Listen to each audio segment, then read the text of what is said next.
అంటే వీళ్ళు ఏం చేస్తుండ్రు, కాళేశ్వరం ప్రాజెక్ట్ కాస్ట్ పెరిగింది పెంచిండ్రు అని చెప్తున్నారు.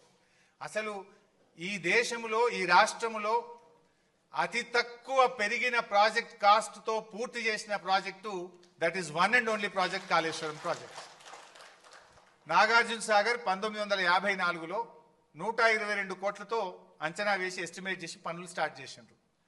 పూర్తయ్యే నాటికి 1183 కోట్లు, అంటే 9 రెట్లు పెరిగింది ప్రాజెక్ట్ కాస్ట్. 122 1183 కోట్లు అయింది. శ్రీరామ్ సాగర్ 40 కోట్లతో స్టార్ట్ అయితే 4300 కోట్లు అయింది. అంటే 107 టైమ్స్ 107 రెట్లు పెరిగింది శ్రీరామ్ సాగర్ ప్రాజెక్ట్. జూరాల మహబూబ్నగర్లో కట్టిన జూరాల 70 కోట్లతో స్టార్ట్ అయితే పూర్తయ్యేసరికి 1815 కోట్లు, అంటే 25 రెట్లు పెరిగింది జూరాల.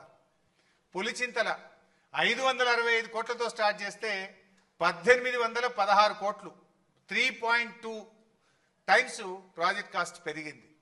దెన్ సింగూరు 29 కోట్లతో స్టార్ట్ చేస్తే 169 కోట్లు, 5.7 రెట్లు పెరిగింది.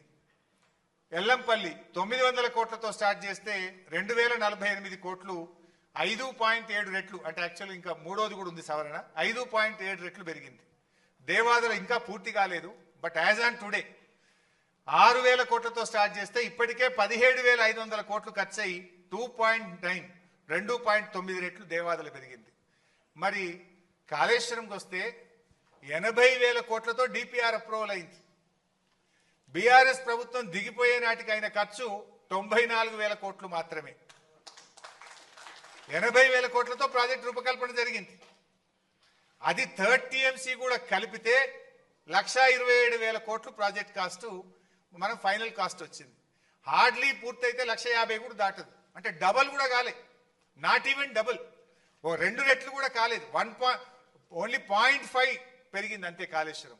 మీరు ఏది చూసినా 9 రెట్లు, 107 రెట్లు, 25 రెట్లు, 3 రెట్లు, 5 రెట్లు, 5 రెట్లు, 2.9 రెట్లు. కానీ కాళేశ్వరం 0.5 మాత్రమే పెరిగింది.